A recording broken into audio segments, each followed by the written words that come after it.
جی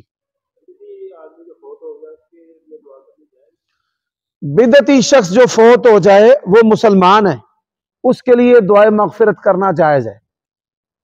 خارجی جو متشدد لوگ ہیں وہ بدعتی کے لیے دعائے مغفرت کو حرام سمجھتے ہیں یا ناجائز سمجھتے ہیں، یہ بلا دلیل تشدد ہے۔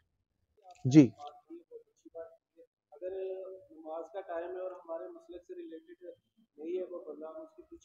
آپ کے علم میں اضافہ کر دوں، ہم ہر مسلمان کے پیچھے نماز کے قائل ہیں۔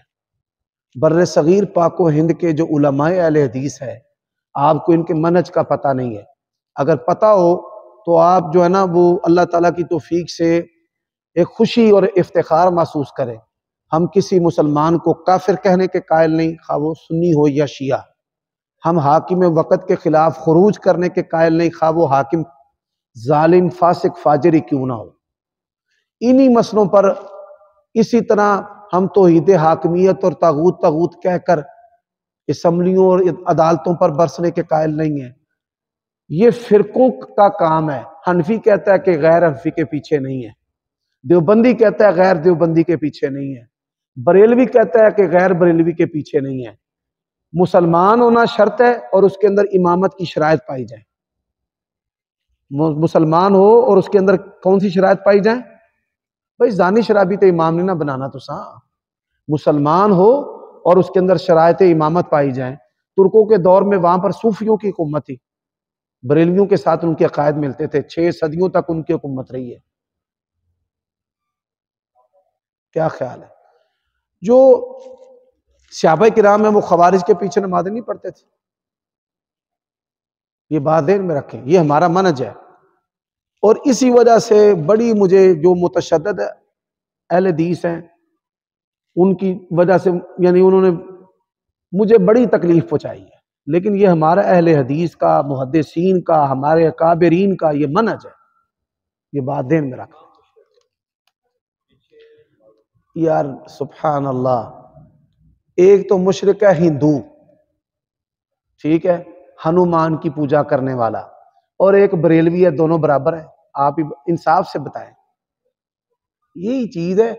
ہمارے بعض بھائی کہتے ہیں کلمہ گو مشرک، یہ کلمہ گو مشرک متشدد اہل حدیثوں کی ایجاد ہے۔ یا بندہ مسلم ہوتا ہے یا کافر ہوتا ہے، اس کے درمیان کچھ نہیں ہوتا۔ اگر کسی کو آپ نے مشرک کہہ دیا اس کا مطلب ہے وہ دار اسلام سے خارج ہے۔ کس سے خارج ہے؟ ٹھیک ہے، تو اس طرح کے جملوں، مبہم جملوں سے آپ بھی بچیں۔ بریلوی مسلمان ہے، اگر وہ اہل حدیث کے ساتھ اناد نہیں رکھتے تو آپ نماز پڑھیں۔ اگر وہ آپ کے خلاف اناد رکھتے ہیں، لوگوں کو بھارتے ہیں، پڑھ لو بھابی جانے نہ پائے، یا نماز دے وچی چوک کے باہر مار دیندے ہیں، پھر آپ بچیں۔ یہ آپ غور کریں، دعوت کا ایک بڑا خوبصورت ذریعہ ہے۔ آپ ان کے اندر کھڑے ہو کر سنت کے مطابق رفع دین، ہاتھ سینے پر باندھیں، اونچی آمین کہیں، ان تک دعوت سنت کی پہنچے گی یا نہیں پہنچے گی؟ بولیے بس۔ دیکھیے پتر، اگر وہ منع کرتے ہیں تو نہ جائیں۔ اللہ نے تبھی تو کہا ہے کہ اس سے بڑا ظالم کون ہے جو اللہ کی مسجدوں سے روکتا ہے۔ جو مسجد اللہ کی ہے نا اس سے کوئی نہیں روک سکتا، ہاں جو کسی فرقے کی مسجد ہے وہ روک لیں۔ یہی تو انگریزوں نے کام کیا ہے، انہوں نے مسجدیں فرقوں کی بنا دی ہیں۔ ہم نے اس بات کی نفی کرنی ہے کہ یہ مسجد وان المساجد للہ، یہ مسجدیں کس کی ہیں؟ اللہ کی ہیں۔ اگر وہ سنت سے عمل سے روکتے ہیں تو آپ نہ جائیں۔ میں نے یہی تو بات کی ہے کہ اگر وہ آپ کو سنت کے مطابق نماز نہیں پڑھنے دیتے یا دشمنی کرتے ہیں تو آپ نہ جائیں۔ سبحان اللہ۔ آپ یہ دیکھیں، ایک بات سمجھ لیں، یہ ان لوگوں کی سکیم ہے کہ ان کو اپنی مسجدوں سے نکالا جائے۔ اہل حدیث مسلک بڑی تیزی سے پھیلا انگریز کے دور میں۔ اس کا سبب کیا ہے؟ سارے اکٹھے ہو گئے، اس کا سبب کیا ہے؟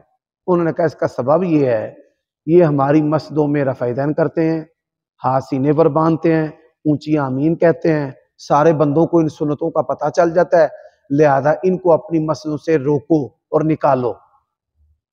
پھر روکنے اور نکالنے سے اہل حدیثوں نے مسجدیں اپنی الگ بنائی. ہاں منع پہلے ہاں جی، اگر وہ سنت کے مطابق آپ کو کوئی بات نہیں، آپ ان کو نصیحت کرتے ہیں، حدیث دکھائیں ان کو رسول اللہ صلی اللہ علیہ وسلم کی.